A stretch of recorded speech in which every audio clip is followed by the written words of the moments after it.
Meeting for Wednesday, September 23rd will come to order. Are there, let the record show all planning commissioners are present and accounted for. Are there any non-agenda public comments? Hearing none, we'll move to the approval of meeting minutes for February 4th, 11, and 25, 2015.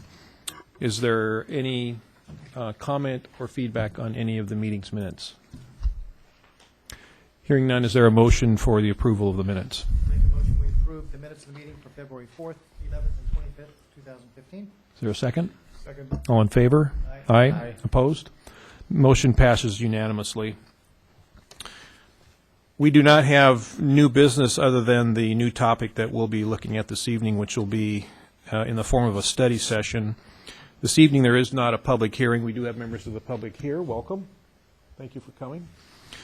And we'll move right to the primary agenda topic of the evening, which is a study session that came out of the comprehensive plan and really is a docket and plan and code amendment for Nike Hill that will be led by one of our city planners, Mr. Bruce Blackburn. Bruce, welcome to our meeting. Thank you, Commissioner Chair, and members of the public and members of the commission. I'm going to turn the lights down just a little bit and do a little presentation here for you.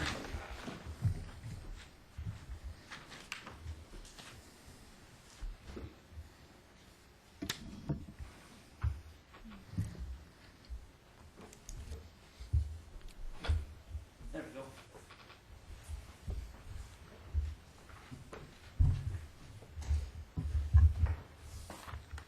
As Chair Booth identified, this is, of course, is a Planning Commission study session.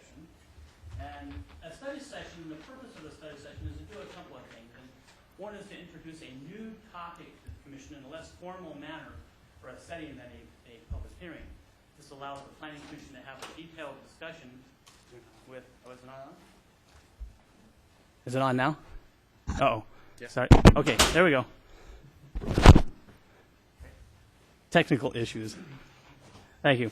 Also to receive a detailed information from staff about the particular topic, identify potential discussion topics for conversations in future public hearings or public meetings, which we will definitely have.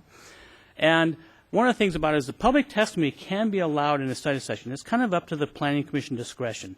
And usually what the city has done is that if people make the effort to come down, we have allowed them to speak. And so usually that does occur. We do have 3 future hearings, future public hearings scheduled for this particular topic. October 14th will be the first one. November 18th, which will be in the new City Hall. December 9th, again in the new City Hall. And other dates may be necessary, and we'll basically determine that as we go through the process. Now, one of the things that's important to remember is that no action is taken during a study session. So in other words, the Commission will not be making any formal recommendation or any type of an action that would have any type of a commitment on the part of the city at this time. Now, as Commissioner Booth identified, during the 2015 Periodic Planning Code Amendment, two property owners had come to the city regarding the Shelton View 3rd Avenue Meridian subarea and submitted request to change the plan designations and the zoning classifications for their properties. One was Mr. Bashir Milik, and the other was the MC Coast or Coast Equities property. Now, due to a state-mandated deadline for the city to complete its periodic plan update, those 2 property owner requests were deferred to the fall of this year.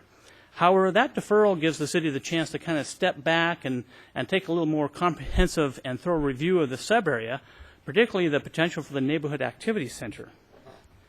Now, we have activity centers within the city of Bothell, and they're shown on figure ED-1, which is the economic development element. And basically, those are locations where the city has determined it's appropriate to encourage compact, walkable neighborhood with a mix of residential, office, and retail uses. Now, the city of Bothell has a number of activity centers. One is a regional activity center. We have 2 community activity centers.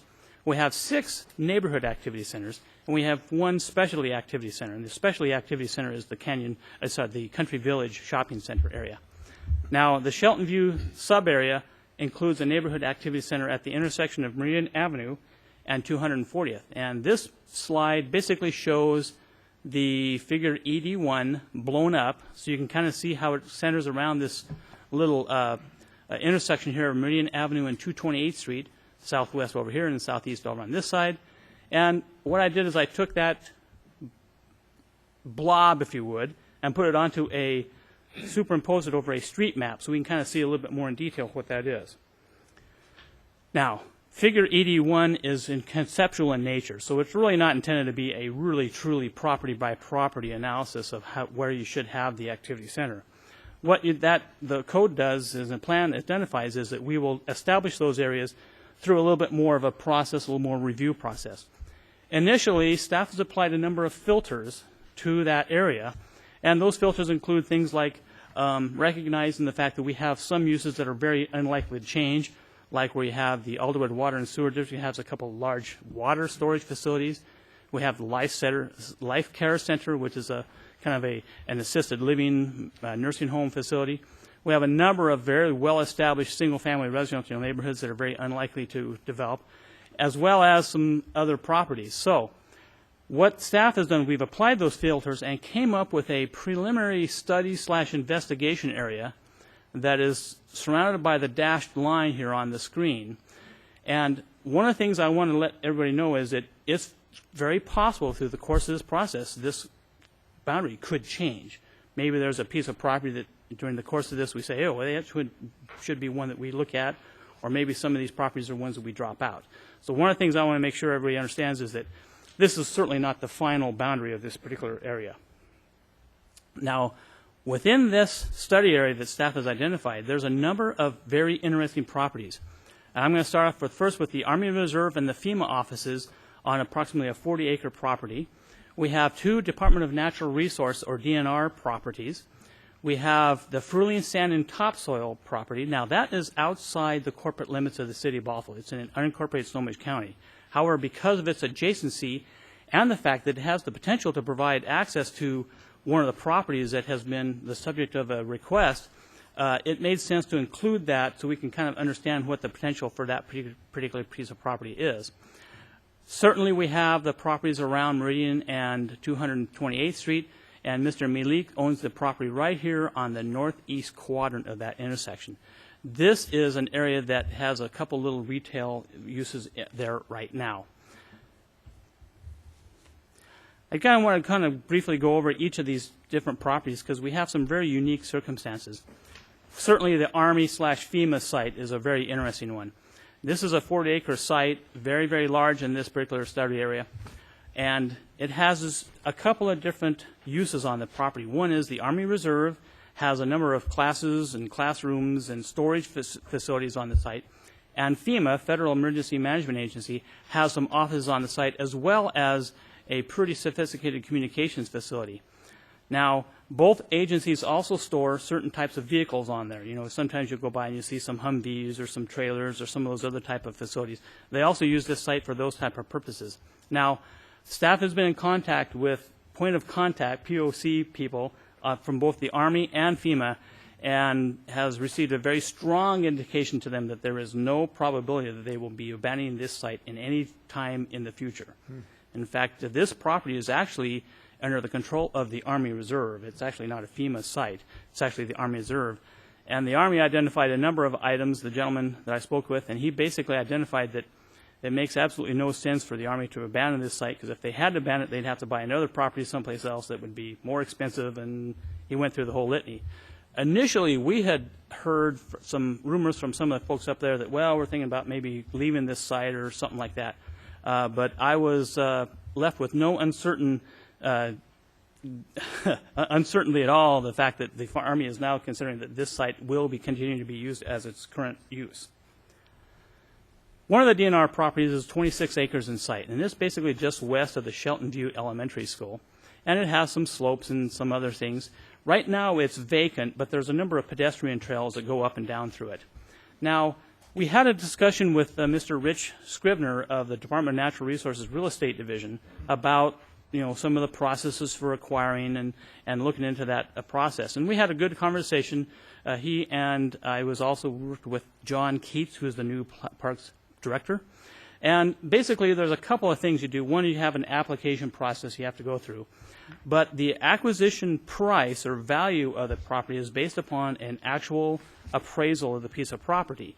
That means basically what will happen is the Department of Natural Resources will hire an appraiser, and they will determine what that value of that property is, and that would become the acquisition price that you would have to pay. And there's a couple of reasons for that, primarily because Department of Natural Resources has a very strong requirement underneath their operation to create revenue, if you would, from these lands. And these are basically called trust lands. And that revenue can be through a number of different ways. Timber sales is the one that everybody's kind of most used to. But there also could be leasing of commercial properties and those kind of things. So that is an absolute firm thing that would have to be done, is that there would have to be an appraisal of the property, and that would be the basis upon what that value of that property would be. Now, the city has already identified within our comprehensive plan that this property should be acquired by the city, and that's in the PROSAP, the Parks, Recreation, and Open Space Action Plan, and it's basically Action A38, that identifies that the city should be acquiring this property. The other DNR property is along Meridian Avenue. It's about 7 acres in size, and its width is about 230, 240 feet in the width here. And basically it is right along here, and it's included in the potential neighborhood activity center. It is also as vacant, and there's a few pedestrian trails, but the trails are not as developed as they are on the other DNR property. The Freeling topsoil site is also another one that's interesting. Again, this is outside the city limits. The Snohomish County zoning is MR, which is equivalent to about 2,000 square feet of land per each dwelling unit. That's about where they run into it. And one of the reasons that we thought this was important to include is because this may have the ability to provide some access to the MC Coast property, which is just immediately east of this particular property.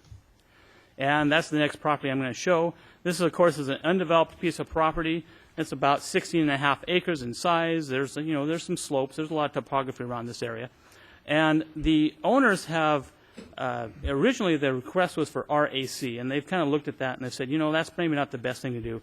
And they were thinking about an R4000, but I just heard from them today, they're thinking maybe R2800 may be a little bit better for them, just from the standpoint of matching more closely with the development that occurred just north of them on the Canyon Ridge condominium site.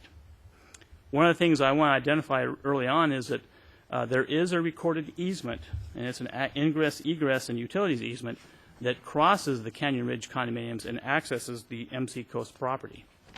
And that easement is located, here's the Canyon Ridge property. It's kind of from their entrance and kind of comes around over this area. So there is a legal means of access. The city, of course, doesn't adjudicate anything like that, but that's basically what it would be. Now, interestingly enough, this Canyon Ridge is a 75-unit attached condominium development, and it's about 16.5 acres.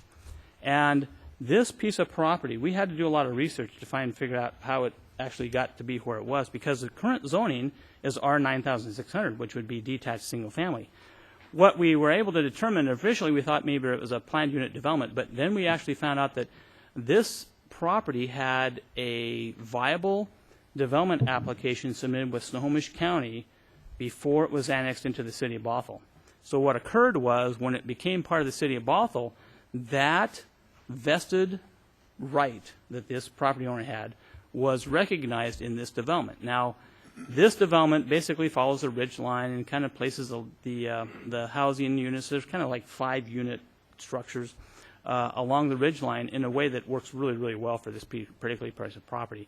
But that's how, if you look at it and it says R9600, you can say, well, wait, it's attached. How did that happen? And it was basically from an old Snohomish County vested application process.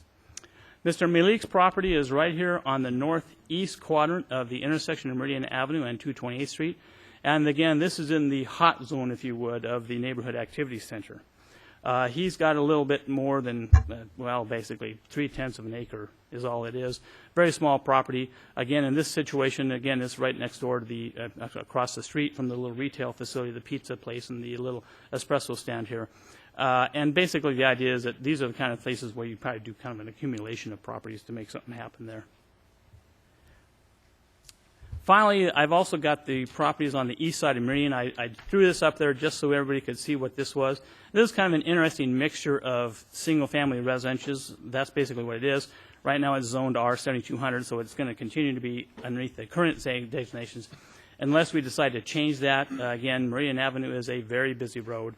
Usually we try and put a little more intense type of use along those type of facilities, but that would be something we'll determine through the process. Now, the current zoning for the properties on this site is kind of interesting. You can see the NB, Neighborhood Business Designation, which is basically on the west side of Meridian Avenue and includes a portion of the DNR site. And we've got some R5400D, or 5,400 square feet, detached. And, of course, we have a mobile home park, which is just outside the study area. We have some R7200, R4000, a lot of R7200, and a lot of R9600. And R9600 covers the Army Reserve Center, the MC Coast, the Canyon Ridge condos, and some of those other sites. So one of the things that I think will be an interesting discussion point is what we do with this area to make it so that it functions better with this neighborhood activity center, as well as maybe coming up with a different designation that makes development on this property more appropriate than just pure detached single-family residential. With that in mind, within your packet, staff prepared some zoning concepts for us. And this is kind of like along the lines of, okay, let's throw a little bit of ideas out there and you know, have the commission just kind of take a look at this and have a discussion about them and say, yeah, this seems to make sense to us initially. We certainly do not have to have any kind of a detailed discussion tonight, but these are just kind of the thought process we had. And one of the things you'll notice in all the scenarios that staff is recommending an OP designation for the Army Reserve Center and the FEMA properties. We've considered briefly maybe doing some type of a use that would be more supportive of the neighborhood activity center, but with the very strong, basically, direction we received from the Army that we're not going to leave this piece of property, it makes sense to basically establish a use that most likely fits what they're doing there, which is offices and some classrooms and stuff like that. But that's basically why we decided to do this there. One of the concepts we thought about was trying to come up with a number that would make the most sense for the existing Canyon Ridge condos, as well as, of course, the MC Coast. And MC Coast asks for R4000, and if you assign it to this property, you'd want to do it for that one again to remove its basically legal non-conforming use status, because right now it's a legal non-conforming use out there because it's an attached residential project within a detached single-family zone. And, of course, no change on the DNR site west of the school. I mean, it's one of those things where the city has already expressed an interest in acquiring it as some type of an open space or a park. And, it doesn't make a lot of sense to do anything really different there. And, again, the same with the Frulian Sand and Gravel. The city of Bothell has designated R2800 in our long-range plan in case it ever comes into the city. But, again, unlikely that'll happen. There'll probably be an MR development underneath Snohomish County before it comes into the city anyway. And we've got just some variations here, different configurations, different sizes, different locations. Maybe go into an R5400A for the Canyon Ridge condos and R4000 for MC Coast, or R2800 as the property owner is now requesting. And again, the OP, and maybe a little higher designation along Meridian Avenue. Again, it's a kind of a very, very busy road. It's a collector in the city. And just going in through those kind of concepts. And, of course, Concept 3 takes it a little bit less, basically a little less density here and there, and a smaller activity center up here in the northeast area. So those are just three concepts we just decided to prepare so that we can have something that we can kind of sink our teeth into and start really kind of going through it. We haven't done any really precise analysis on potential traffic impacts other than we've identified that within your packet so you get a feel for what those are. As well as we've not really looked at some of the other things you'd have to do as maybe there's enough capacity issue or something like this. So I'm going to leave it at that and let the commission ask questions and maybe take some public comments or do whatever we want to do and have a nice discussion. Great, Bruce, thank you very much. I've got one question, and then I'm going to turn it over to the other commissioners. The Frulian Sand and Topsoil parcel, that you mentioned is outside the city limits of Bothell. Correct. But it is in our planning area. Is that correct? Yes, absolutely. Is that unincorporated Snohomish County right now? Right. All right, thank you. That's it. Are there any questions from any of the planning commissioners? Commissioner Stedman. Yeah, Bruce, the DNR site number 2, that strip along Meridian, Did you say that's like 240 feet? About 240 feet deep from the eastern edge of the, where it is Meridian to about where the Army Reserve site comes, about 240 feet. Do you know if there'd be any additional setback, or what the setbacks would be currently off of Meridian, but also would there be any additional setbacks, being as it backs up to the FEMA Army site? There would be no specific setback from the FEMA Army site, other than our standard zoning code provisions. If it was detached single-family, it'd be 15 feet. If it was multifamily, it might be 25 feet, along those lines. But nothing in particular from the Army Reserve. In fact, one of the things that you can see from the Army Reserve site is that they've kind of created their security area. Yeah, you know, it's pretty open as soon as you get past that fence that they have there. And they've identified that this dimension here doesn't really meet their current standard, and he was throwing all these figures out to me. And basically the idea is that, basically the idea is that that would be sufficient for their uses. Okay, thank you. Thank you. Commissioner Clark. Couple things about the Canyon Ridge condo site. Correct that it was vested in Snohomish County? Yes. But it didn't get built until after it was annexed into the city of Austin? That's correct, yeah. The city annexed this area in 1992, and it actually didn't get constructed until 1995. Okay. So on that particular property, you mentioned that in option one, you were looking at trying to bring that particular property into a conforming use as opposed to a non-conforming use. Would R4000 make that property conforming, or is it, because you mentioned there was an MR, which is more like a 2,000 square foot? Right. What was interesting about this is that there's only 75, and I say only, but it's only 75 units on there, and that's basically consistent with a density of 9,600. So the idea behind it is that any attached residential zone, even the R5400A, would get them into a conforming situation. In other words, they wouldn't run into a density problem if we didn't have, whatever designation we decided would And function. that's utilizing Bothel's density calculation, excluding Yes. sensitive areas and buffers and that sort of thing? Yes. Interesting, okay.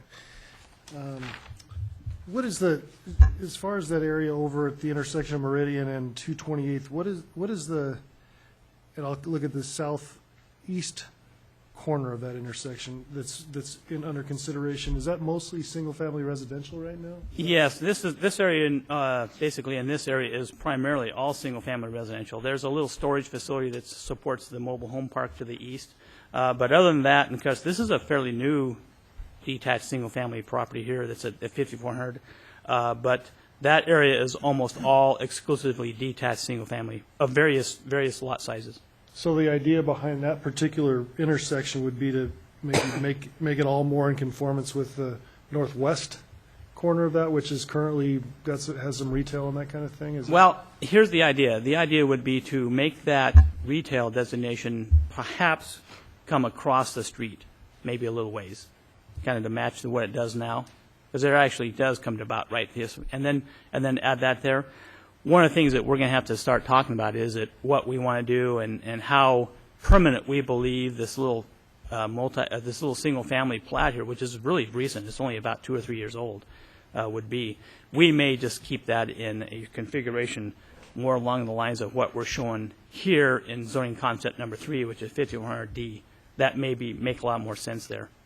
We haven't got into a lot of detail yet on these particular scenarios. Mm-hmm. And on that last one that you were showing, where it shows RA, COP, and NB, would all three of those zoning categories apply, or would it be taking one of those?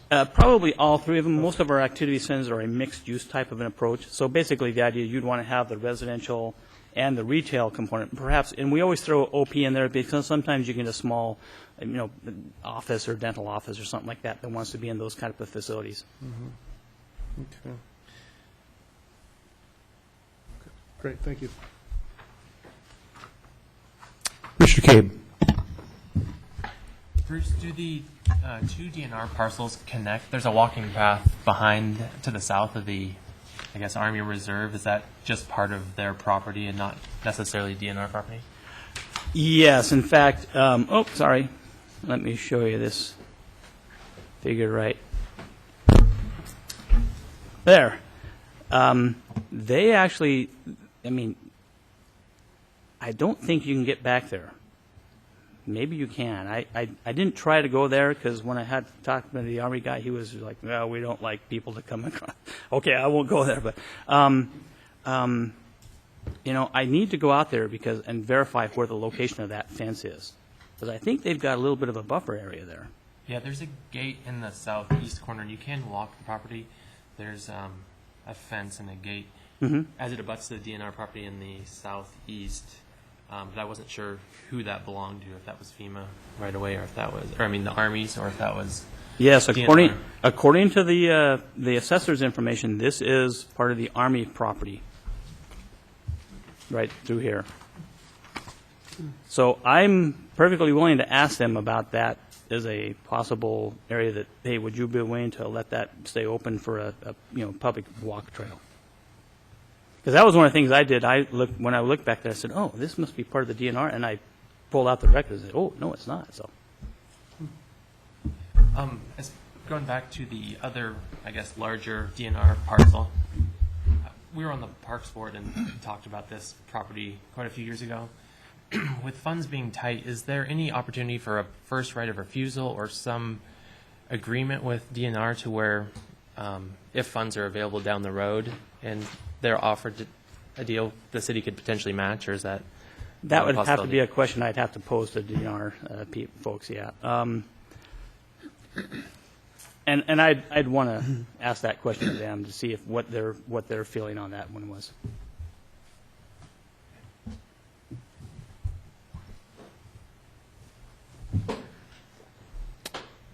Bruce, I have one comment and then a question. This has to be do with the strategic objective of this particular initiative. I really appreciate you mentioning EDP 8. That was something that just came out of the comprehensive plan that we just worked on earlier this year. Provide for the development of small-scale mixed-use neighborhood villages as a means of promoting a sense of community, encouraging pedestrian and bicycle mobility.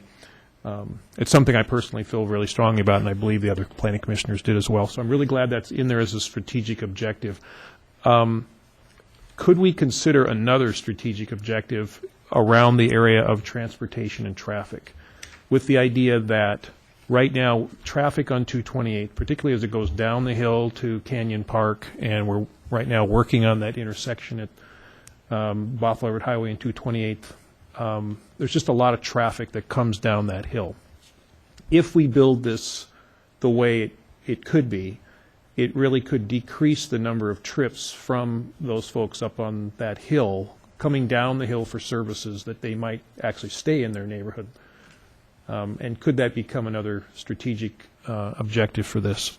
Well, and actually, that is the strategic objective of these little activity centers, because let's say you want to buy a loaf of bread or a gallon of milk or something like that, instead of driving all the way down to the Safeway or another one of the facilities down the hill, you've got that ability right here in your neighborhood. And that's one of the reasons why when you look at this map, it's kind of interesting. You can see how they are very well spread out. I mean, we've got them kind of strategically located in places that make a lot of sense, primarily because of the transportation infrastructure that's in place, but also from the standpoint that we've got some really strong neighborhoods up in these locations. Right. Any other questions of staff? Commissioner Cecil. So, Bruce, by including, I'm just looking at the Fruling Sand and Topsoil site, by including that in this activity center designation, does that somehow, I mean, you mentioned the reason that's in there is related to maybe some connectivity with the MC Coast site?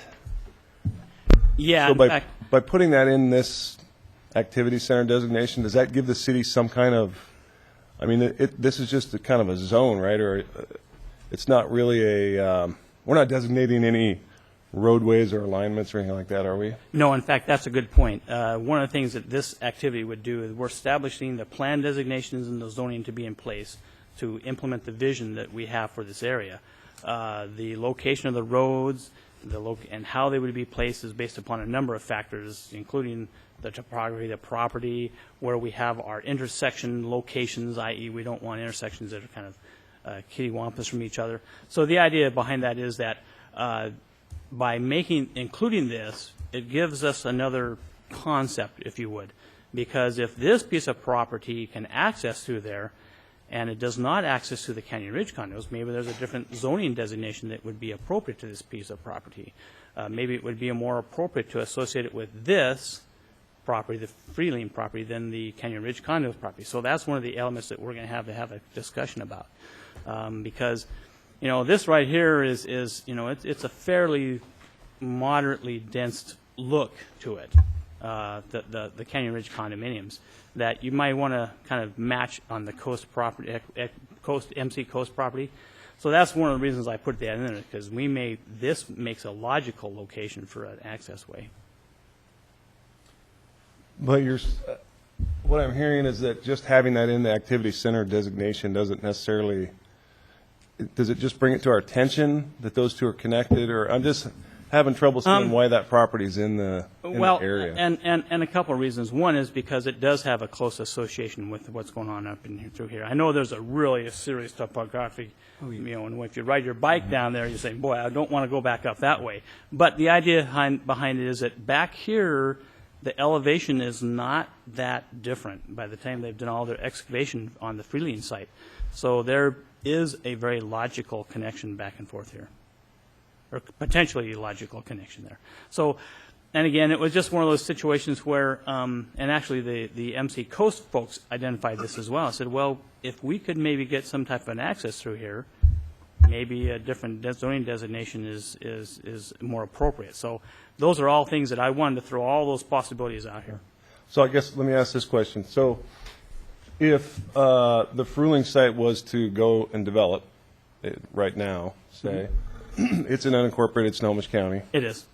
If we threw it in to this activity designation, would that give us any kind of ability beyond what we already have to coordinate with that site as it develops? Well, the idea behind that is that we always like to try and work with Snohomish County when they have a large development application, particularly on our boundary and borders.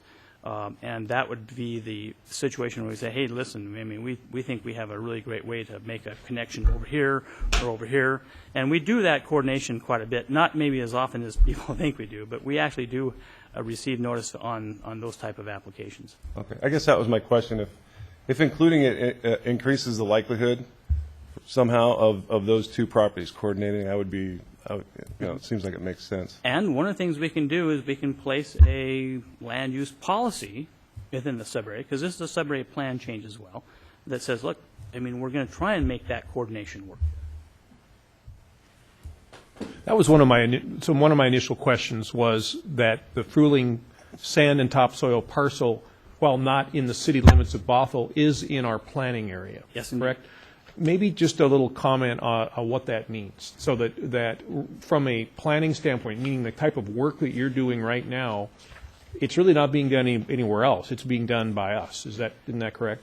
Yes, generally. Essentially what happens here is that we have areas around the city that we have identified as either mutual urban growth areas, MUGAs, which will be in Snohomish, or potential annexation areas. Now, we just recently went through and annexed all of our King County potential annexation areas, so we don't have any more of those left. But we still have some significant areas in Snohomish County yet that are supposed to be into the city because the city is the most logical service provider, and that includes this particular property.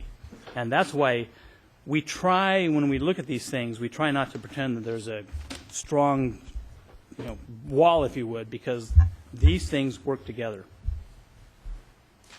But just to push that a little bit, the idea that piece is in our planning area, meaning that the processes that we go through, any type of land use designation change, would it be in effect for that, even though it's outside the city limits of Bothell? No. Actually, one of the things that happens, and it's kind of interesting because the applicant is actually subject to the Snohomish County regulations in place when they submit their building permit. And that's this whole vesting thing and all these things. Unless the applicant says, I'll annex to the city of Bothell, and then we can do it that way. But if we make a recommendation for that parcel, then that recommendation then go to the county planning department and they go through a review process of what would happen to that parcel? Sort of. Well, basically, what happens is if they were to receive an application for a development, let's say for a multifamily project, what they do is they notify the city that says, look, we have a 250-unit multifamily right here. What do you guys think? And then we pull out our comprehensive plan and say, well, that's interesting because we have this policy where we'd like to have this connection with this area. And so we work with Snohomish County to make that type of a connection. Let's say it's here, for example, and say it's needed to be in such a way that you can actually do it, without a big wall or something like that blocking it. And that's what we do with Snohomish County. And one of the things that's interesting is that because we have it in our MUGA, our potential planning, and we have planning in place, that carries a more substantial weight than it would if we did not have that plan in place. Basically, the idea is that it does have some force of recognition by Snohomish County through their Snohomish County Tomorrow process, which is where they come up with all these boundary definitions. So it does have some weight, and we can use this when we go to Snohomish County and talk to them about this kind of a situation. Great, thank you. Mr. Clark? Just to expand on that a little bit, so the property, the Fruling property does currently have a comprehensive plan designation in the city of Bothell? Yes, the city of Bothell is designated as R 2800.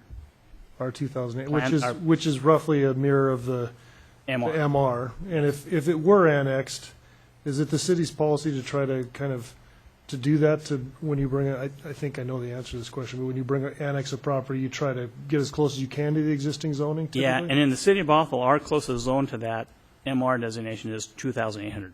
Okay.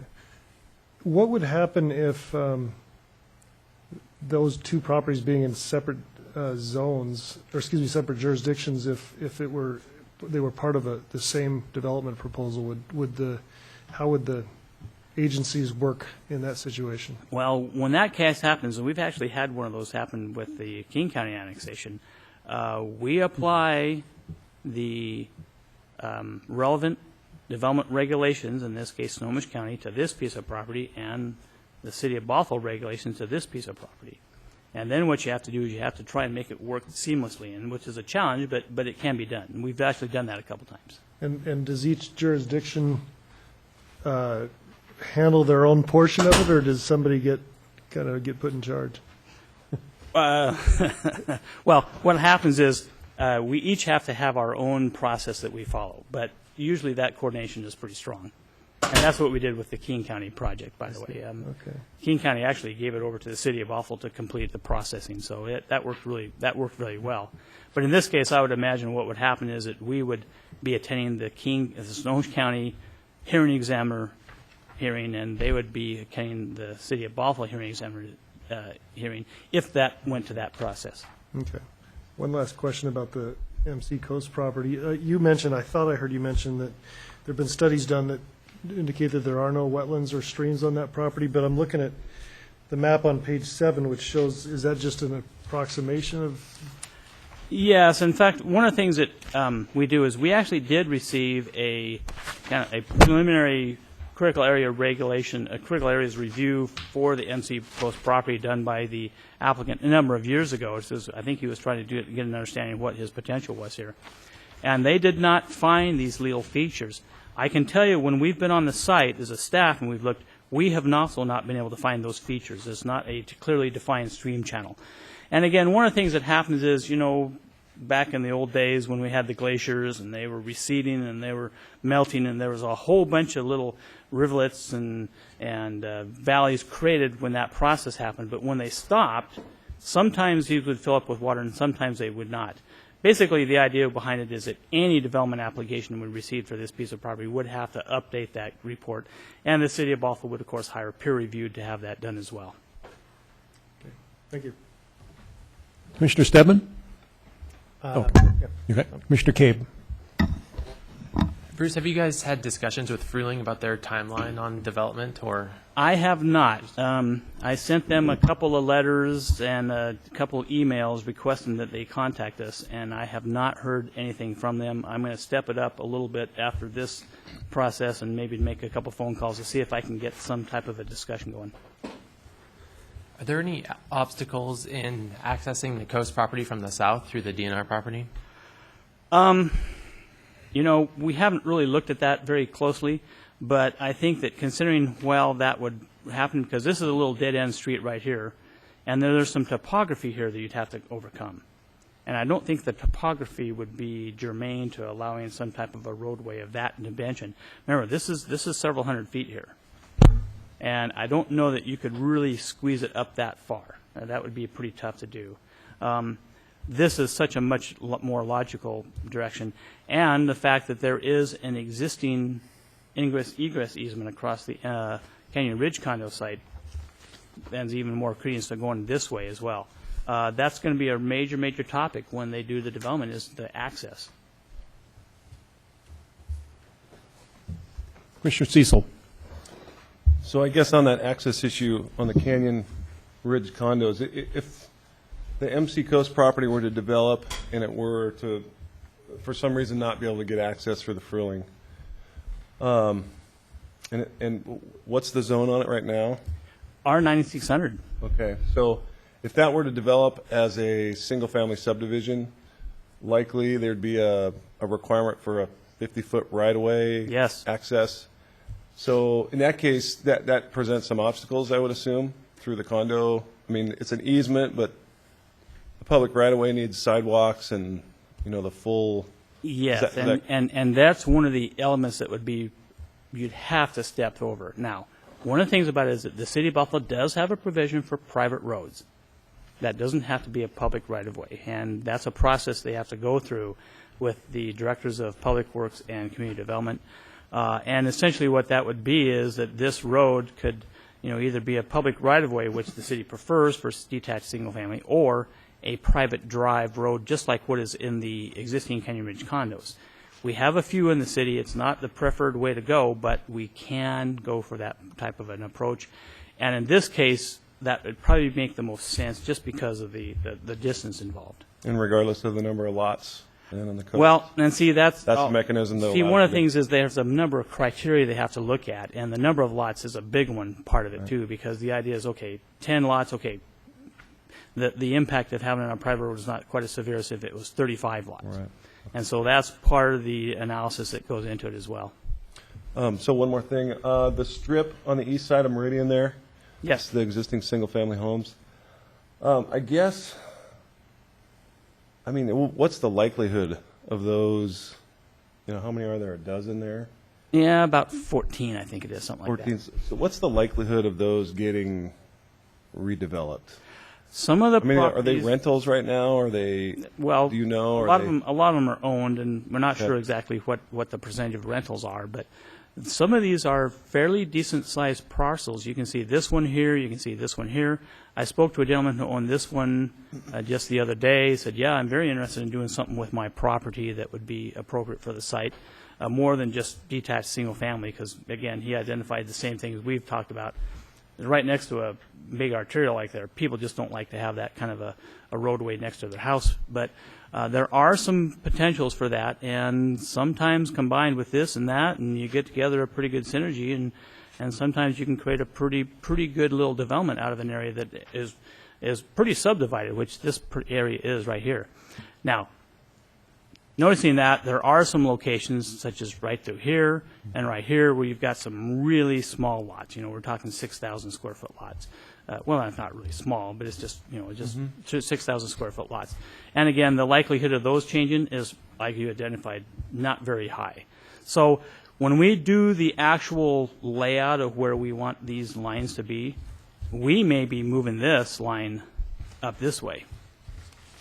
Yeah. So there's a whole bunch of options here that we can look at, and that'll be one of the things we'll have a little bit more detailed discussion when we get into the public hearings. We'll get more people involved, although we may have some folks here now, and we'll just do a little bit more analysis there. But I didn't want to not include as many of those parcels of property because I wanted to have us Right. the ability to talk about those things. So I guess one last comment on that strip there, on the very corner, at the intersection there, Up here, yes, right on the corner, isn't that some kind of treatment pond? it is. It's Detention pond? a stormwater detention pond. Yes, And what does it serve? Is it a roadway? Is it from the roadway improvement? it's part of the 228th Street improvements. Yes. Okay. So is there any possibility of modifying that? I mean, a As- pond as on the in- corner is kind of like, well, I guess you could make it into a decorative pond, but Well, again, Seems like as everybody knows, when you do surface water designs, it's about Yeah. where the water flows, and that's Right. where you put your pond or your detention facility. And again, that's one of those places that more than likely this southeast corner probably won't change much out there, and that's one of the real probabilities here. But across the street might. But anyway, yeah. So you're right. There are some challenges in this particular area. Commissioner Stahl. Yeah, I had this may be a basic question, but so we're looking at two separate things here, and I'm trying to understand if they are truly separate or if they're more interconnected. So the one request, the Malik request around the neighborhood activity center, and then the MC Coast request, and particularly given that the Army land is not in play and that's fixed. Are these really two separate orthogonal requests, or is there something that intertwines their fate? Well, and that was actually something that was kind of interesting, because when we first started this process, we didn't think that was the case. We said, well, we've heard rumors the Army is going to leave, and we could make this a whole big activity center. Now that we know that, you're right. It does appear as if there's two distinct geographic areas. Now, even though you might think that that's a long ways, and it's a ways, but there's still some connectivity there. I mean, an individual who lives here going down to here, it still makes some sense. So the idea behind the activity center in this particular location still has some merit. But you're absolutely right. There is some separation there. But is there something? I mean, certainly, even regardless of the MC Coast request, just looking at the map, we can see the value of an activity center there. There's a lot of people there. There's a lot of interest there. Having people be able to walk to a store to get something is better than having them have to, drive for 20 minutes to the downtown to get something.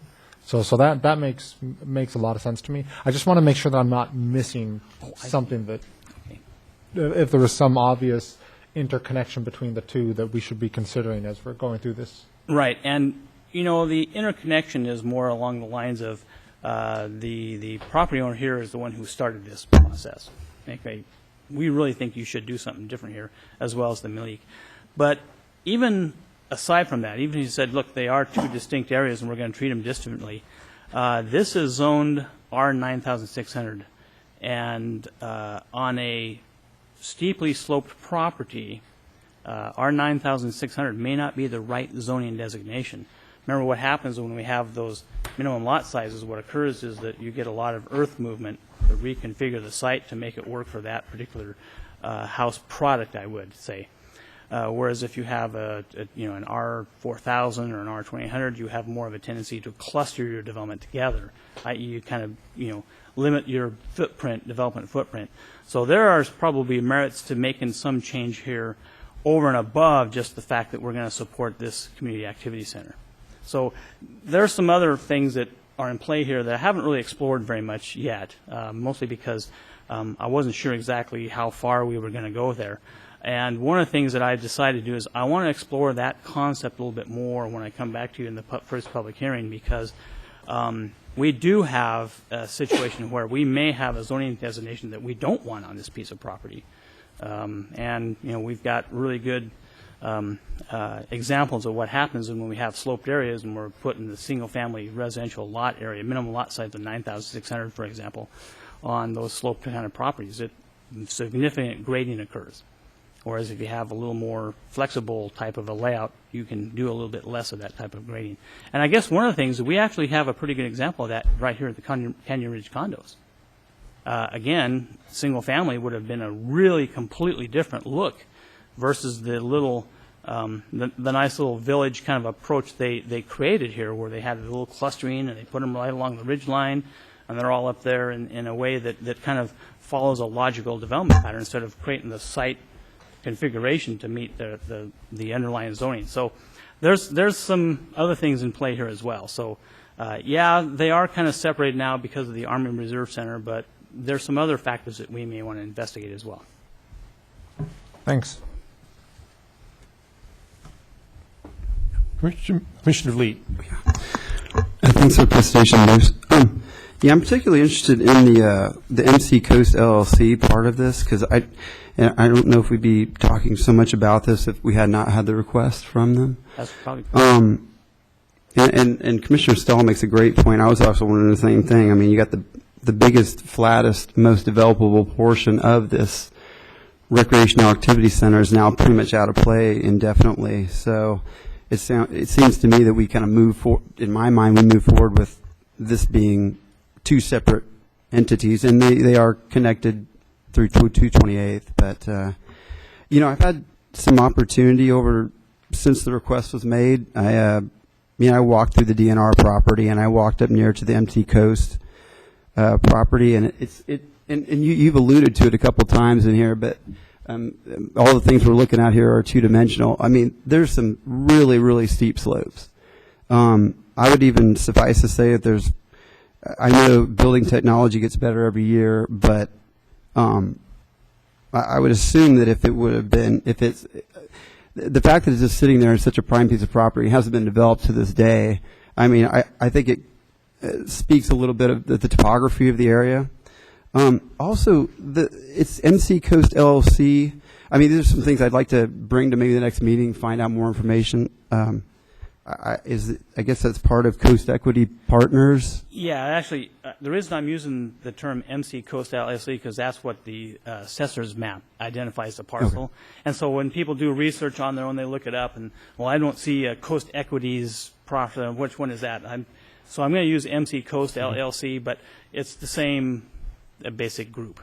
Okay, and so the requester is so we got another request since the first one, and it asked for R4000, but right. Were you saying that now the requester might be asking for a different designation? Yes. In fact, I just received an email today where the people were looking at some of the analysis we did here about the Canyon Ridge condos, and they said, oh, well, maybe we should be more like R2800 to match more Fruitland than the other site. So their request is going to be somewhat different. Now, unfortunately, I didn't have time to put that into the packet because I got it today, and I didn't bring it today but you're definitely going to get it for the 14th. Okay, and I mean, so there other interesting opportunities possibly. I mean, would the requester be open to, I think it would be interesting too when we bring it back to get. I don't know what the actual process for this is, but to get an appraised value for the DNR property leading up to the MC Coast. I know there's would that property, with MC Coast, would it be a possibility? Would they be open to a purchase to preserve it as open space? Well, doing an appraisal is, of course, a very expensive venture. I don't think we're going to be able to do something like that. We have assessor values, but that's usually not a very good indicator of what the actual market value is. I don't have a good value for the DNR property, and that's where you'd go through the appraisal. And again, it's a pretty expensive activity you have to go through on that type of an activity. But, that'd be part of the potential acquisition process. But it might take 2 or 3 months to get that type of an appraisal. Okay, thanks. Mr. Clark. I just want to address Commissioner Vliet's comments and ask a question of you. I didn't quite understand what the link was in suggesting that the MC Coast would purchase the DNR property as open space. What were you? I guess can you expand? I was just wondering about the potential, just because I've walked back there and the geography of the. If we're going to possibly approach DNR to purchase that as open space, that would be I guess it would be attached to it, be this huge, beautiful open area for people to be able to hike around. So you're in the center of the city. The city may want to look at purchasing MC Coast property as well. I didn't know if the city had ever done that, yeah. Okay, right. Okay. Okay, I got it. I thought you were suggesting that MC Coast purchased the DNR. Yeah, I was a little confused myself, so I'm glad you asked that question. Yeah. Because, okay, so basically the city would be purchasing not just the DNR parcel, but the MC Coast parcel as well. Okay, got it. So one other question or one other comment about, I guess, I'd be curious to know, and maybe if I think the proponents of the MC Coast is here today. I'd love to hear at a public hearing their perspective on what they would like to do, what their vision is for that property, depending on the zoning, if it's R2800 or R4000. You mentioned that affords the opportunity to, for lack of a better word, I'll use cluster, the development into areas of the site that are more amenable to development, staying away from steep slopes and that kind of thing.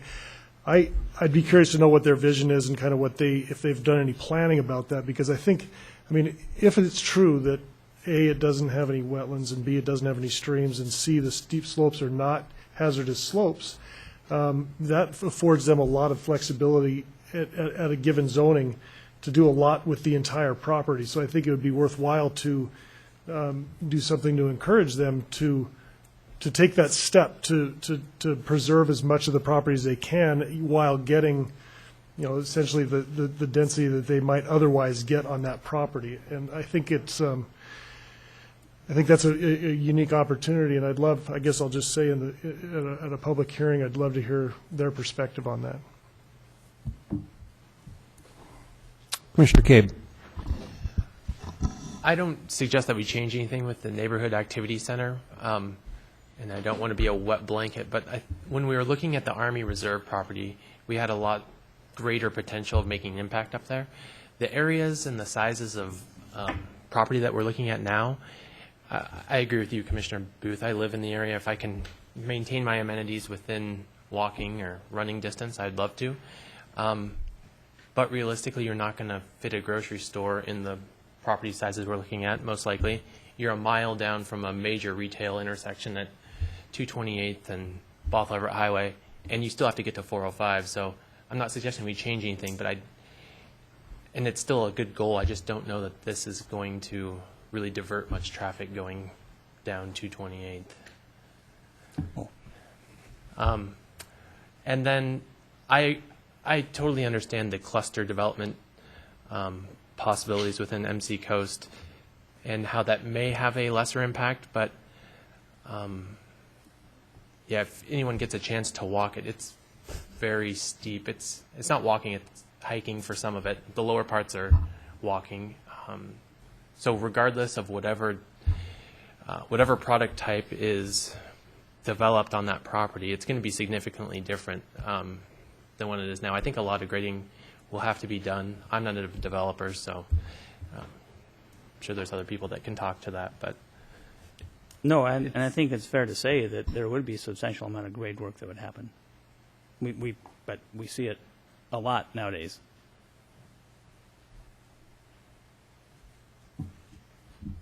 Commissioner Cecil.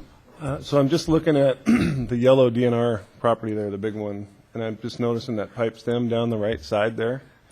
And I haven't been out there, so I don't know what the topography is, but that seems to be about the same width as the 234th right-of-way. Is there any opportunity there for access for the MC Coast property, or?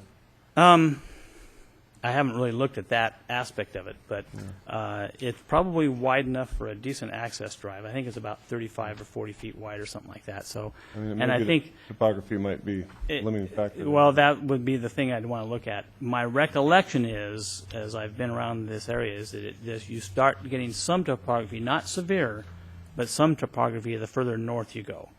And I haven't actually looked at this area, but I know this area gets pretty steep.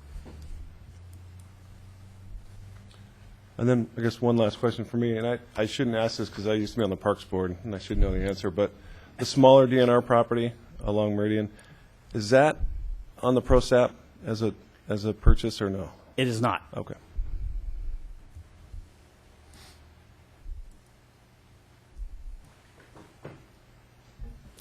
Mr. Cabe.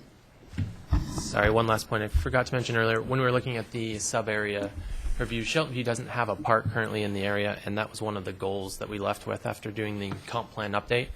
So I'm hoping that we can somehow accommodate that through this process as well.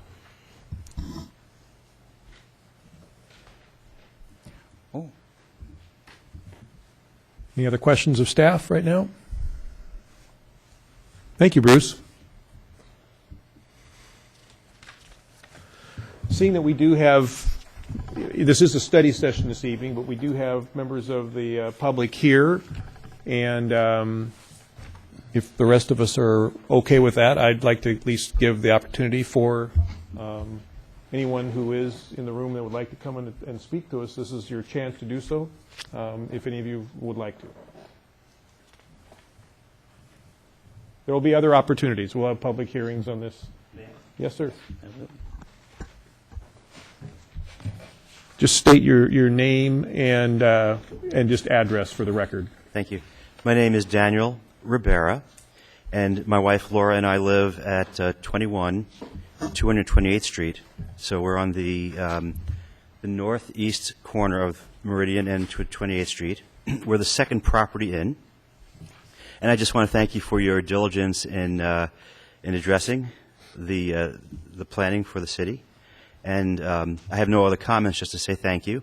Laura and I have not decided yet what our interest is in this plan, so maybe we'll comment further next time. But we're the second property in on 228th. We've lived there for 22 years, and we've raised 3 sons there. Great. Thank you. Yep. Sir, Thank you very are much. Are you next to the Malik property then? Yes. Right next? Okay, great. Thank you, sir. Anyone else? Yes, ma'am.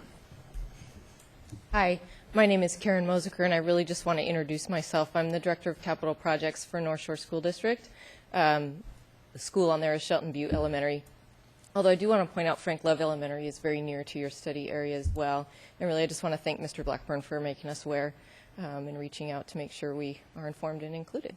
Before you step down, thank you very much for coming. And is there any interest of the North Shore School District in this particular project that it would be important for us to be aware of?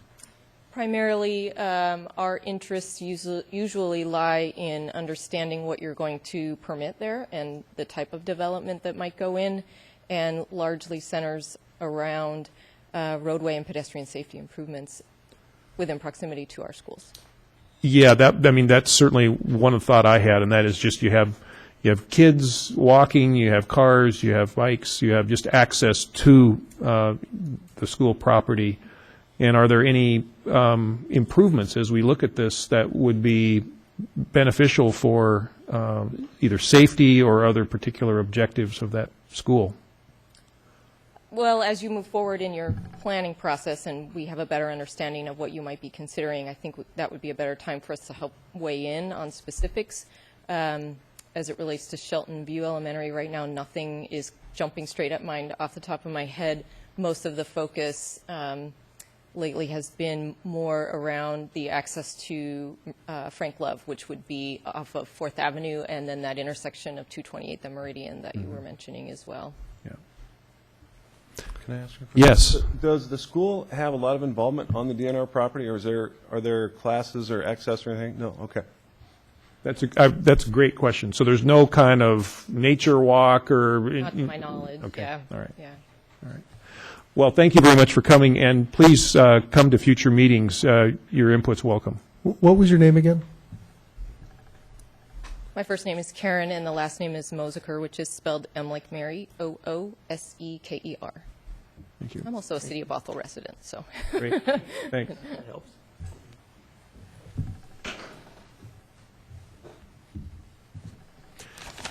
Bruce, you gave us 3 scenarios to think about. Is it too early for staff to make a recommendation?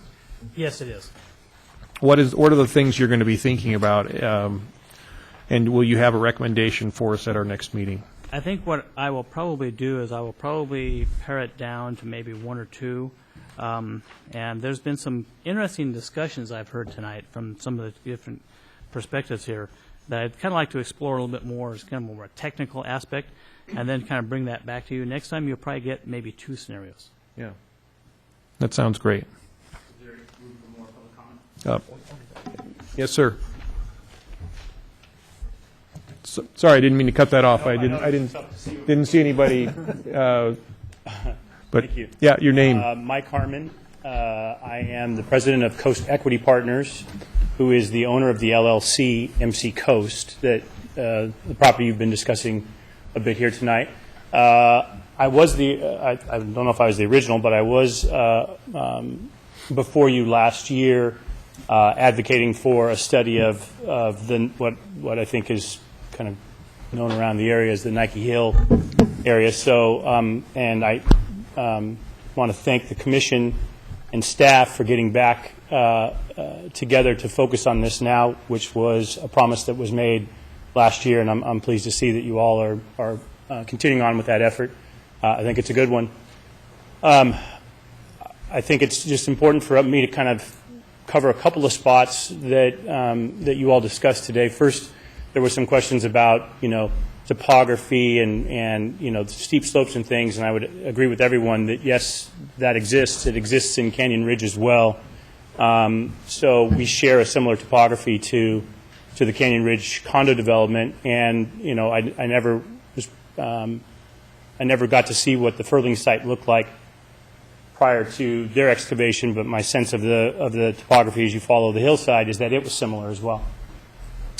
So topography's a challenge there, but Canyon Ridge, I think, shows you an example of a private owner that did a responsible development and used the topography to create an environment where they minimize the grading, preserve the forest that's present there, a good deal of it, and then provided a private road infrastructure that I think works well for their site. It's interesting to note, and I think Bruce brought that up, that our site is accessed by an easement from the Canyon Ridge condo development. So we have an established easement that comes through there. I think to answer briefly one of the questions raised about why hasn't it been developed, there's primarily two reasons. One, that access is not preferred. A private road that comes through a condominium complex is not something that developers drool over.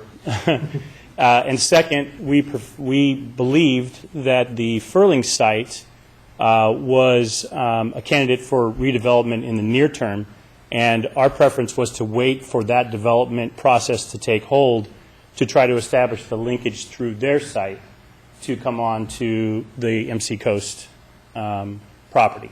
So those are some of the reasons why it sits the way it does. When I think about the planning that you're all going through, and I appreciate the diligence here and the process you're undertaking, I wonder sometimes, even though you understand today that the Army has no intentions, no direction on that site, as a planning body, I wonder if it's still appropriate to give some consideration to what it should be, could be, whether it's tomorrow or 10 or 20 years from now or 50 years from now. Because it is such a unique piece of property, I think you have a real opportunity to give it some consideration. It makes sense to me that it come in line with its kind of current uses, but for instance, if it was activity center as a concept,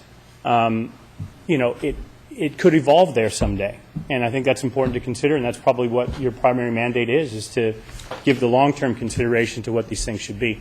So disjointed, yes, if you have the Army Reserve plopped down in the middle of you, but maybe from a planning perspective, not as disjointed as it may seem today. I think that's really all I could comment on. I'd certainly welcome questions if I could be in a position to answer any tonight, if that's appropriate. I would do my best. Some of it I may have to defer to my colleagues who have deeper knowledge of the site, but I'd give my best.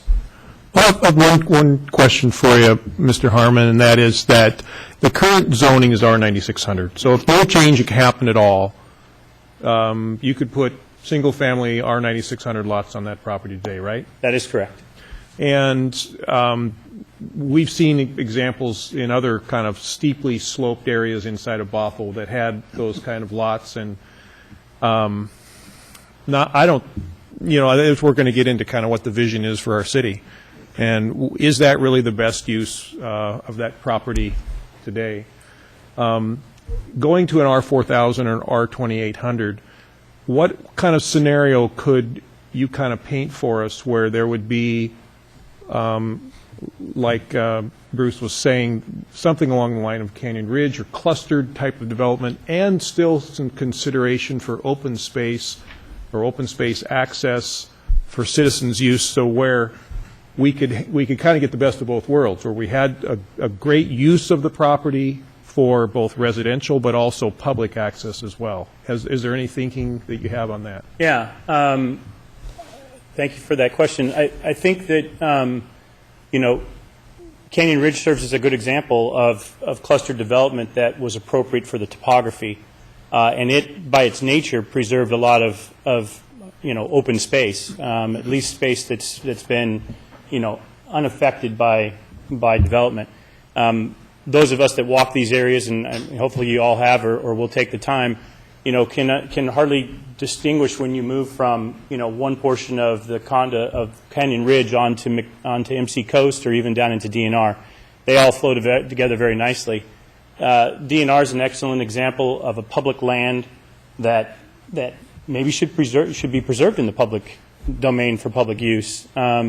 We're a private landowner. We have development rights. We made an investment here.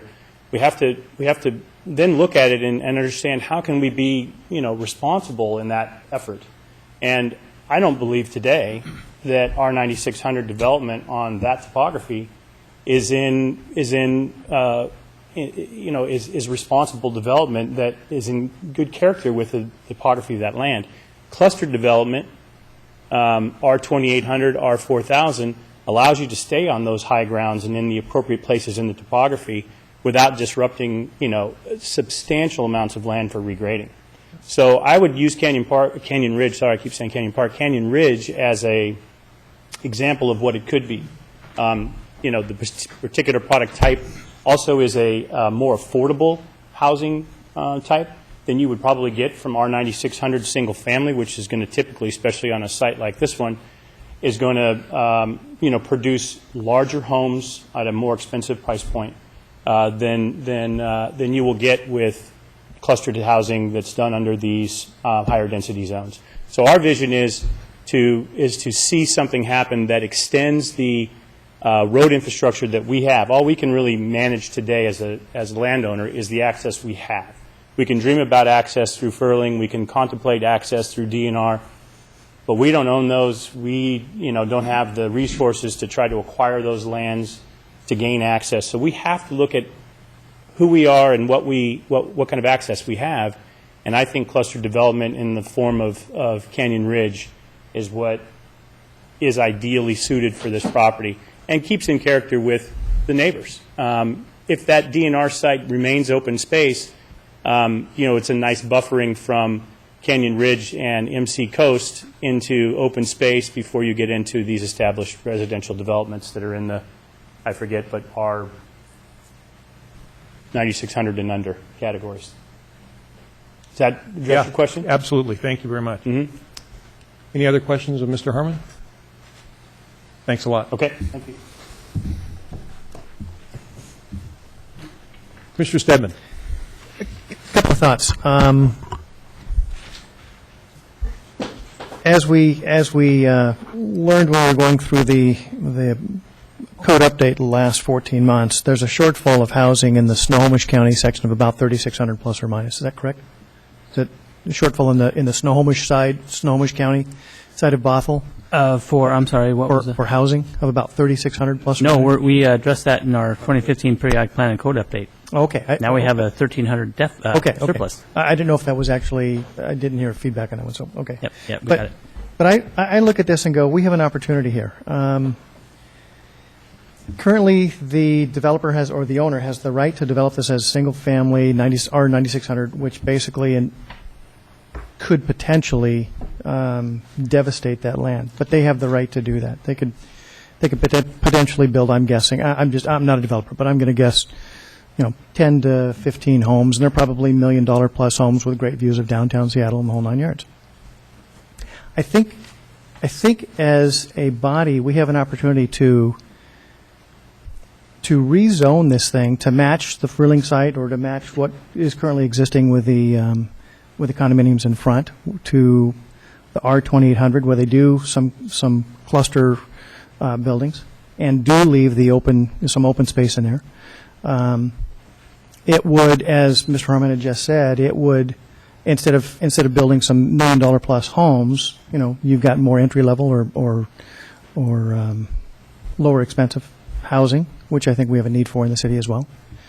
I just think that's the responsible thing to do, as I see it, from all aspects of it. from an environmental aspect, from a transportation aspect, from a providing housing for our citizens, or opportunity for housing for the citizens as well. Thank you. Commissioner Clark.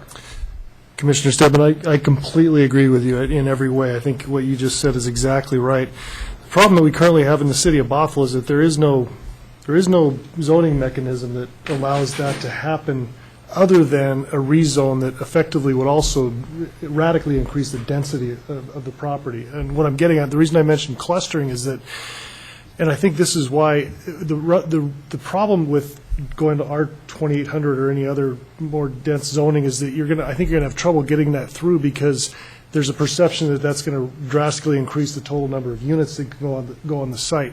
The beauty of a clustering ordinance is that you can keep the zoning the same, or maybe give a slight up zone, but allow for some relaxation of some of the dimensional standards like lot size and that sort of thing that would allow the use of the most available, or the parts of the property that make the most sense, and encourage a developer to put aside the rest of it into open space. Without doing that, it's very difficult to convince somebody to go do that, because it effectively would mean a reduction in density. But if you go to R2800, you're tripling the potential density, which I think there's going to be issues with the community about something like that, it being supported. Do I make sense? I guess. Oh, pardon. Well, go ahead. Well, so I had a question for you. I wanted to make sure I was keeping up with it. So I get the. So my understanding right now is that when it's R9600, you would have. That's intended for large lots and therefore large houses. You put up these $1 million houses, et cetera. Clearly, that's just not going to work in this situation, right? Partially for the train and for the reasons that you were saying. If we shrink the down to our 4,000, 2,800, et cetera, I get that gives us more agility, kind of what happened with Canyon Ridge. But does that create a gap then? Because if we don't, normally when we go in and we lower increase the density, we would build more. It's a royal we. There would be more built, and then that helps lower the prices because you have more buyers in a single region. But if we have a lot of land here, that what we're saying is, due to the nature, the terrain, the slopes, etc., that's not suitable for residential. And then we increase the density, but we still leave a bunch of land undeveloped.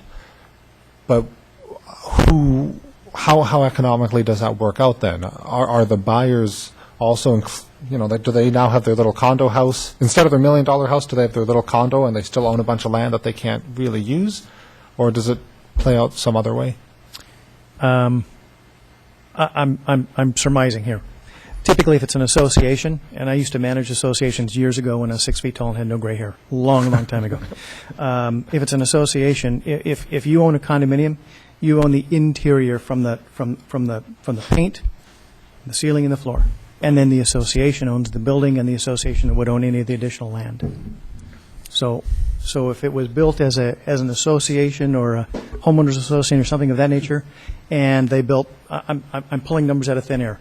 Let's say instead of $10 million homes, they were able to build two buildings or three buildings of 50 units each or something of that nature, where they're multi-story or stacked next to each other or whatever. The additional land that they did not use would still be owned by the association typically, so it would not be buildable. But would then the people buying those condos also have to purchase that land that they wouldn't really benefit from? They would benefit because it would be essentially private open space. I think it would. Oh, sorry. Go ahead. I was going to say they would essentially own a portion of it. The condominium would be set up such that it would either be an undivided interest among all the condo owners in that property, or there may be certain areas that are available to certain residents and others that that are available to other residents. But they would take ownership of that in some way. They would take ownership of that remaining property. How that affects the property value, who knows? I mean, if it's just a hillside with open space, it probably doesn't have a big effect on increasing the cost of the home per se, but that's hard to say. It's no different than what there is at Canyon Ridge condos. You can see that parcel or parcels are, I'm going to guess they're, 15 to 20 acres as well, because the MC Coast is 16 acres. So it's probably 20 acres. Well, they've got 75 units on that 20-acre parcel, and the rest of that is still owned by the condominium association. I see. Okay, I think I get it. Thanks. Any other comments? Mr. Cabe? Yeah, I realize we can't be stagnant with our zoning, and we have to progress to what product demands we have within our city, and we do need more affordable housing. I don't know that we would have $1 million houses. I mean, it's going to have a great view, I know that, but you're right by the gun range, and I can hear the gun range from my house, so I don't know necessarily if that's going to attract a certain type of client, but our customer. But when I look at the overall area, I look at Canyon Ridge condos and Fruling as sort of the exception to the zoning rule as opposed to the norm that we should build off of moving forward for the whole area. Does 9600 make sense for the coast property and scalping the whole property? No. But at the same time, it's surrounded by 9600, 8400, 7200 parcels for the most part, with Fruling being kind of a wild card because we don't really know what their intentions are, and they have the MR zoning. But I just want to keep that in mind, that we're also preserving the integrity of the neighborhood that's already there while we make these changes. It's not strictly to increase density and have everyone else sort of deal with those changes. If I may, I think the discussion is how do we responsibly provide our thoughts and ideas to the city council on this. And I agree with you. While the Canyon Ridge condo site is zone 9600, in reality, it's actually built less than R 2800. Well, Bruce, correct me if I'm wrong. I know a lot of the area is not developed, so it's not it's apples and oranges, but Right. It comes out to greater than R 9600 because you have 76 units on a 16-acre piece of property. Wasn't that correct? And I didn't do an exact calculation, but it's, if you were to divide the entire gross acreage, the 16.6 acres or whatever it is, by 9,600, it works out to about 75 or something like that. But, I mean, A lot of it's not developable. yeah, exactly. Those are things you'd have to. Those are the wild cards, and I'm brave enough to take on trying to do that type of an analysis on that site because it's existing, so it's a little easier than do it on a vacant site. Sorry. Yeah, go ahead. One other thing, Bruce, is there any opportunity for someone from DNR to come to one of our future public hearings, or would there be any value? Anyone else? Any value on that? Actually, I think if we get the last person who's waiting to speak up here, you might be surprised. Okay. We have one more who'd like to speak. Let's do it. Yes, sir. I first want to say thank you very much for the education and your shared perspectives tonight. It's been very helpful. And Bruce, you've done a stellar job in representing this. My name is Rich Scrivener. I'm the planning manager for the Department of Natural Resources. And my mailing address is 1111, is that 4? Yeah. Southwest Washington Street, Olympia, 360-902-1059. I know it's getting late. I'm sure there's a lot of questions. You raised some great concerns and integration of DNR property into your planning process, and we look forward to continued participation here. I do want to clarify that these are trust lands. They're not public lands. They're not open space lands. There is a direct beneficiary to this, to the lands that we manage, and this one here is Common School Trust Fund. And so as we manage this property, as we do statewide, there are, the beneficiary is the actual owner, and by statute, we are the stewards of these lands.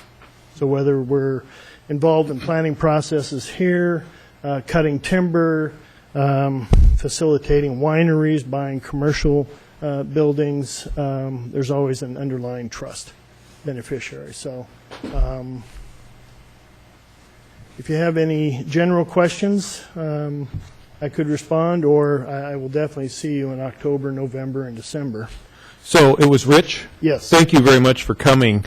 So if I understand what you're saying, so the DNR parcel is held in trust. Yes. How did that happen? How did that come about? Do you know the story behind the land I'm going fairly into trust? certain. I didn't do all of my research before I got here, but I'm fairly certain it happened in 1889 at statehood.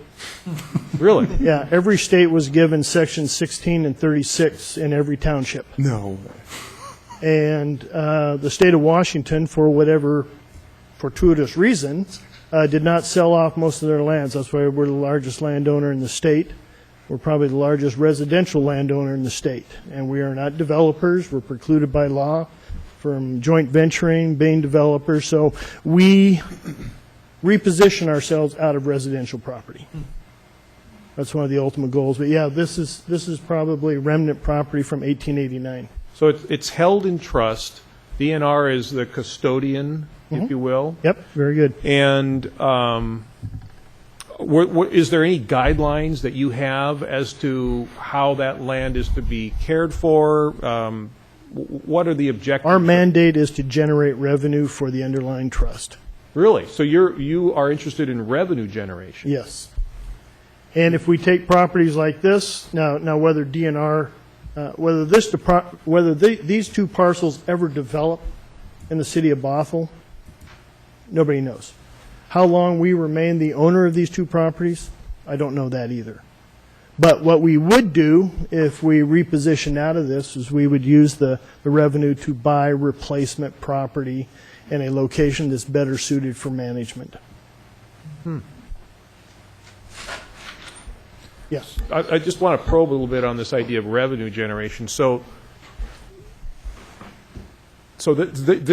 if we were to recommend and that went through the process and it changed into some type of commercial zoning, if you were, could this? And I understand the land is steep and probably not appropriate for that. Or what if it was used for some type of commercial park or whatever?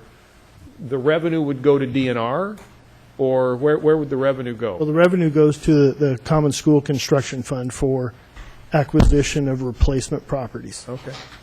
Interesting. Commissioner Stedman. Do you, by any chance, have a current appraisal or a relatively current appraisal of that property? We don't. Okay. And when we do appraisals of properties, we are typically committed to a transaction, whether it's a direct transfer sale to a public agency or a sale at public auction to the private sector. Okay. Does DNR, I'm sorry, does DNR own other parcels like this in other municipalities in the area?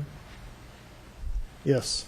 And what's going on there? Can you give us a couple other scenarios? Well, if it's commercial property, we hold on to it and ground lease it. For example, we own Fred Meyer in Issaquah. We own a couple of Costco's. We own several Walgreens. We own the Creekview office building in Bothell. And so those are on long-term ground leases. You know, those are a few examples. Residential property, we do sell. Interesting. Because that property as it sits there can be better managed by somebody else. You know, whether it's a city, whether it's an adjacent landowner, but it's not serving the underlying trust. But we have a lot of these remnant properties. When I met with Bruce last week, we talked about that, and I've been on the road for a bit. So I've got an annexation of 80 acres that I'm doing in Bellingham. I've got a sale of a property in White Salmon, Chewelah. I mean, we have properties all over, as well as downtown Seattle. Commissioner Stahl. I have a naive question. Does DNR, do you pay taxes on them? Do you have to pay the property taxes we do or not. an income Exempt from tax? paying taxes. That's why we're very interested in getting this into somebody else's hands. Wait, I'm sorry, I missed that last part. Well, we're very interested in getting this property as well as similar ones like that into the private sector's hands or onto the tax roll is probably a better way to describe that, because we do not pay taxes. Interesting. Okay. Does the city pay taxes on property they own?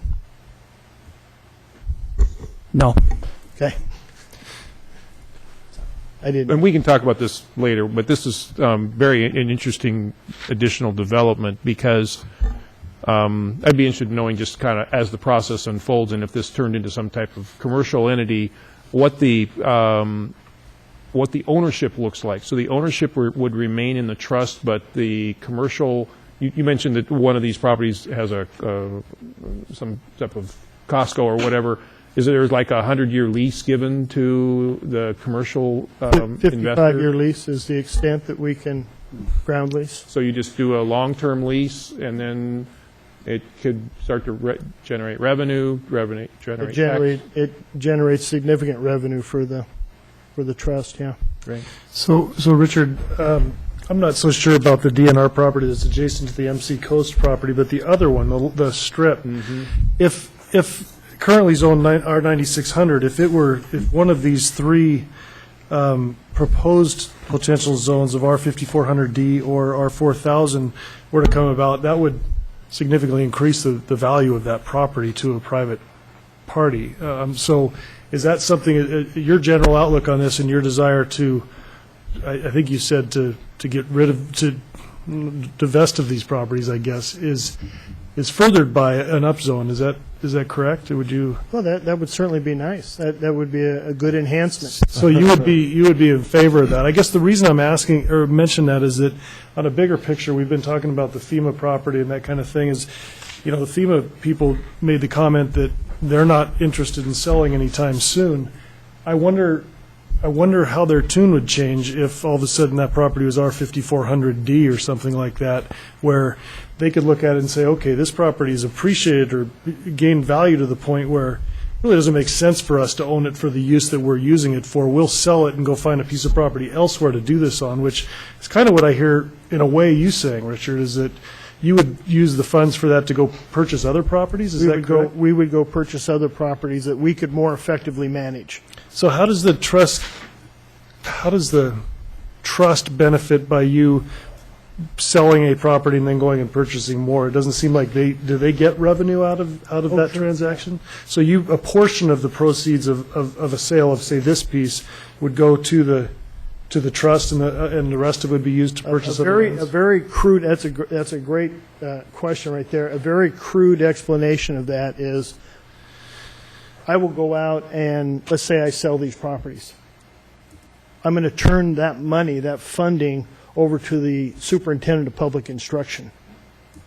And then that body, that person, and all the committees with them, they spend that money statewide and either buying new school lands or rehabilitating existing school lands, whatever augmentation is necessary. So we're essentially generating that revenue, turning it over to the superintendent of public instruction, as I point over here to the school district. But so when you said that you would invest it in other properties, that's the way you would do it. It would be, you would be essentially getting out of that, and then the trust would be doing that, and possibly doing other things besides purchasing properties. Possibly doing other things, yeah. We have a real property replacement account where we actually go buy other DNR property to manage, whether it could be wineries, it could be orchards, it could be timber, or make the funding available for the superintendent of public instruction.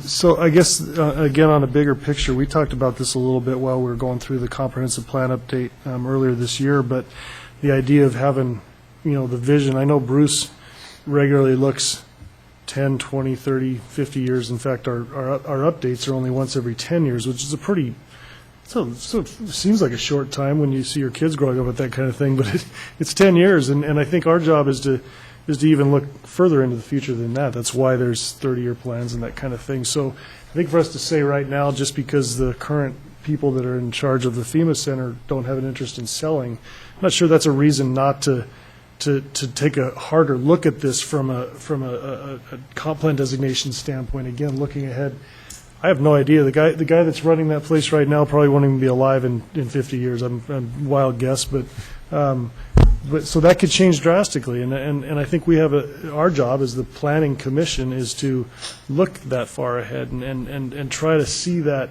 have a vision for that. So I guess I'm not in favor of just because currently it's not, doesn't seem to work of doing away with it, I guess. I want to look a little further down the road than that. Hey, just one real specific question. So the revenue that would be generated, whether you'd sell the property or lease the property, and you said it goes to the superintendent of public, and it's a state superintendent of public instruction. Any way that that could be designated back to our particular local school district? Not that I'm aware of. And I Thought I'd ask the question. She's tried it, you can tell. I think they have to petition for grants and funding and. Sure. But they could do that. I mean, they potentially could know that there's some additional revenue coming online, but petition for it. But then it's up to the discretion of the superintendent's office. That's the fund that state match funding for new school construction projects comes out of. So if we had a new school construction project that qualified for state match, a piece of that project would come, we met all the eligibility requirements on that. Any other questions? Yeah. Actually, that was an interesting concept. I guess on the flip side of that, I would guess in my mind, if we were to keep the zoning at 9600 for the NC Coast property, then in the future, if we were to want to purchase the DNR property, it would probably make the value less and more affordable for the city. But I don't know if that's correct or not, but it's interesting. Commissioner Cape. Thanks for coming tonight, Rich. Is there any opportunity for the city going after and right of first refusal on the DNR property, or is that not something that DNR That does? is not something we can entertain. Terrific. Thank you very much. I hope you are a part of our future meetings. I look forward to it. Thank you Yeah, very much. great. Thank you. Commissioner Stedman. Just as a point of reference, a 16-acre site, if it's $10 per square foot, is somewhere around $10 to $11 million. If it's $20 a foot, which that land is somewhere in between those two, you're looking at $22 million. That's a lot of money. So to take the position that that's something that we could just purchase and set aside, that's probably not realistic. Were you referring to the NC Coast property or the DNR property? I'm referring to a 16-acre site. Oh, the NC Coast size. Okay. I think they're both. Oh yeah, one is 26, one is 16. Yeah.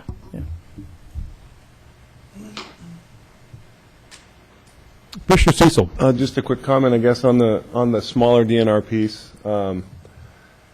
Given the nature of Meridian and the amount of traffic there, it seems like that might be a really good fit for some kind of commercial zone there, business, office, And if you got that to develop, then the opposite side of the street might start to respond to that.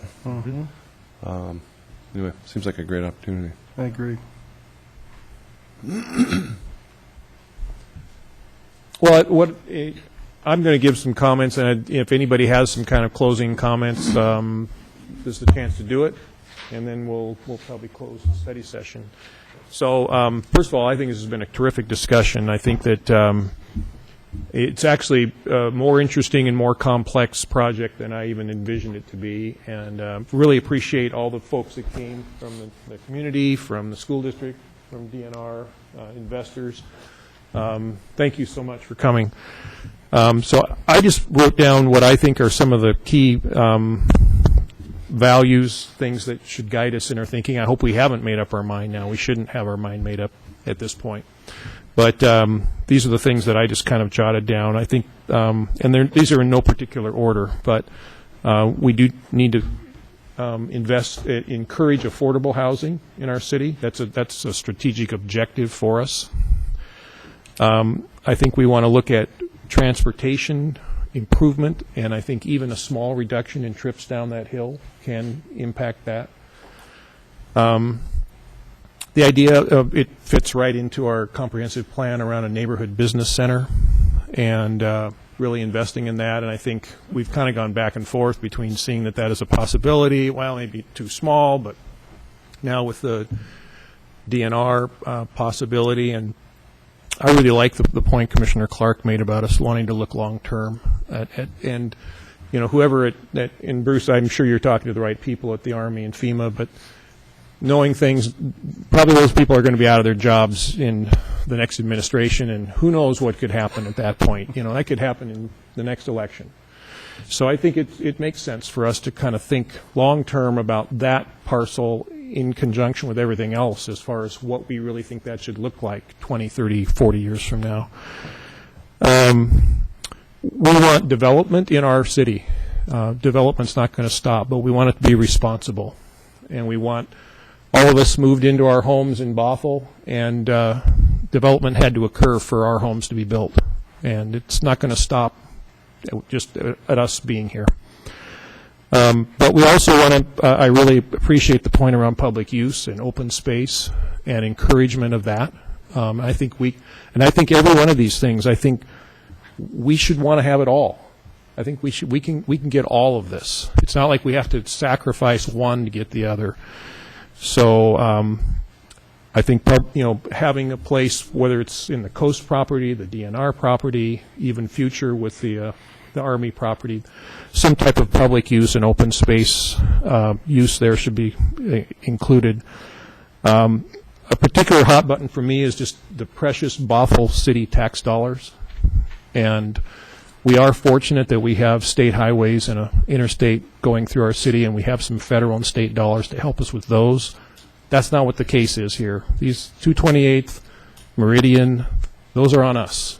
Those are on the Bothell taxpayers. And correct me if I'm wrong, but I believe that the school bus that stops on Meridian, that probably supports that elementary, the kids get off and walk in the ditch. There's no sidewalk there. Am I correct on that? Typically wouldn't allow that. We select our bus stops based on safe walk routes, which is why we appreciate sidewalks and pedestrian safety improvements. But I think Meridian has on the east side of it. Yeah, that's exactly what I'm thinking about. Right straight. Yeah.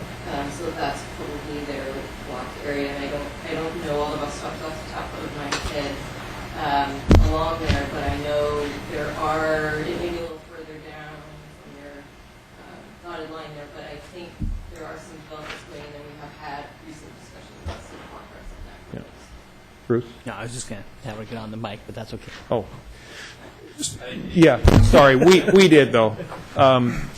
Whether it's for bus stops or just kids walking from one block to the next, it's just a hot button for me that our arterials have safe places for our kids to walk and for all of us to run and bike and do whatever we want to do. And that takes tax dollars. And so if we can get open space with development and have those tax dollars spent elsewhere on public safety projects, I think that's something we should really look at. And I think if we do it responsibly here, we can get the open space that we want, and we can get the tax revenue that we want to get the kind of lifestyle in Bothell that we want to support. And I think that falls into the area of public safety as well. We want to encourage investment. I guess I start off by saying that, but we want investors to invest in our city. And so we have to determine how to make that happen and have it be done responsibly. So one thing I would ask you to do, Bruce, is there was a good question around the discussion that happened here of going from, say, R9600 to something of a greater density. What does that mean in terms of surface water runoff, the actual density? And is there something around a clustering ordinance or something that would be more kind of prescriptive and not just a bunch of R2800, R4000 lots, but, hey, we're giving this greater density to achieve these other objectives? If there's something like that that staff could maybe think about and recommend for us, I'd really like to think about that. Well, interestingly enough, we did make some new policies in the land use element and the natural environment element that talked about the need to create a clustering regulation that basically tried to achieve, kind of like what Commissioner Clark identified, similar number of houses but on a much smaller footprint, and reduce impervious surface, more forest cover, all those things which have got tremendous benefits, including preservation of more open space. So that's something that we have not been able to get to yet, unfortunately. But the idea behind that is that it is really kind of a neat segue into what could potentially be out here. I just point out that clustering doesn't necessarily mean increased density either. Typically, when you cluster, there's a small density bonus given, but it doesn't necessarily mean you're going to get a significant number of additional units. It typically just means that you're able to put those units in the places that make sense to put them by allowing smaller lot sizes and that kind of thing. So I think every jurisdiction does clustering a little bit differently, but that's the general thought on that it doesn't always, or typically doesn't. Would you say, Bruce, result in a significant density increase? Well, in the city of Buffalo, it does not result in any increase at all. Well, there's no clustering ordinance in the city of Buffalo now, so. Except for the PUD provision. Yeah. It has a little bit of a lot reduction, but you Right. have to match exactly what you would have in there. But other jurisdictions actually do have 10 to 15, even 20% density bonuses when you do that, because there's a presumed benefit by doing those type of projects. But not all of them do that. Yeah. The difference being, what I was trying to say earlier, I probably didn't do a very good job of saying, is that a 10 to 20% density bonus is a significantly different thing than upzoning a property from 9,600 to 2,800. That's essentially a 300% density bonus potentially if the property were, fully developable as it was. So I think that's an important thing. But I would just put my vote forward if at any time that we entertain a clustering, start talking about a clustering ordinance. I think it's a fantastic topic. Great. So anyway, those were my kind of key things that I hope, the values and kind of strategic principles that we look at as we work on this project. Commissioner Cape. Just want to clarify one point, make sure I'm tracking along with you. So when you say preserve open space, that on a private development, that would be open space for the people that live there, correct? As opposed to a public or... Yeah, well, let me just, and again, I'm thinking, though, that there could be actual public right-of-way in there. And again, I'm just kind of brainstorming right now, but this idea of on one or more of these parcels that there could be both private development as well as access for the public through it. I'm just brainstorming that maybe even a potential another way for kids to walk to this school that could go through either the DNR land or the coast property that could really be of great benefit. That I don't know if if there's kids in that neighborhood to the left of the DNR property, but I don't know how they're getting there now, but what if there were some additional options through those parcels for them? So, yeah. Commissioner Stebman. Just a quick correction on my math. The number that I quoted for the land was a 26-acre site, not a 16-acre site. Anything else? Yeah, I guess, when we talk about, the clustering of the lots or allowable decrease in lot size, I think it's a really good thing for us to think about. And I don't know when this is going to come up, if it is or whatever, but oftentimes when you do a condo property or a PUD or even a plat that has steep slopes or sensitive areas, a lot of times that open space gets dedicated in a separate tract, and it might be jointly owned by all the owners, but it's a separate legal tract and it's protected to some degree or set aside. But the idea of potentially having a requirement for a public easement for access to that, I don't think the city does that right now. That might be a way to, if we're looking at an area here that's got several parcels and we see that it could potentially provide some connects, some open space connects, I think that'd be a value.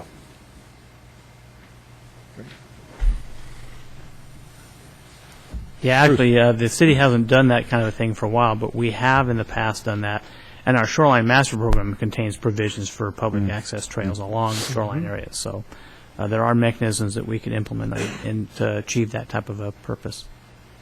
I think it opens up the value of that open space instead of to that group of owners to a larger, larger group of people. Okay, I don't want to cut us off, but I think it's going to be ready to conclude it. And we certainly are going to have opportunity to ask more questions. It's not like this is our last time to do this. So I'll just kind of sum things up. Bruce, thanks very much for the presentation, the work you've done on this so far. Thanks again for everyone that came this evening. Anyone that might be listening on the web or on the telecast later, please provide feedback to us any way you can. This is the time to do it. And we very much look forward to working with you on this project. Do we need to do a motion to close the study session? Actually, no, because it's just a public meeting, you just end the discussion, you close this particular agenda topic. All right, so we'll close this part of this evening's agenda. We don't have any other old business, any reports from staff? Just identifying that we're about 30 days from the move, and when I say the move, it's basically the move into the new city hall. And what will happen is that when we have our public hearing on the 14th of October in this building, the next public hearing we hold in November will be in the new city council chambers.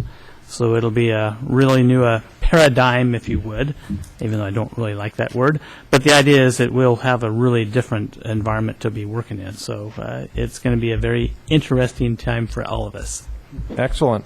Exciting. It'll be really fun. So just to clarify, though, October 21st actually is the next meeting on this topic, and that will be here. Is that correct?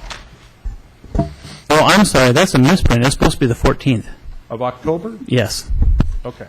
Yes. I'm sorry. That's supposed to be the 14th. Right. So that's good for anybody else that would want to participate in this particular topic. So the next meeting on this will be on October 14th? Yes. Here. It Yes. won't be in the new facility In then. this building. Yes. And that indeed. will be a public hearing? It will be. Okay. So we move the one that's shown in the 21st up to the 14th, okay. Yes. It'll be here. Your last meeting here, probably. Any other comments from staff? That's it. Thank you. How about from members? Is there a motion to adjourn? Motion to adjourn? Second. We are adjourned.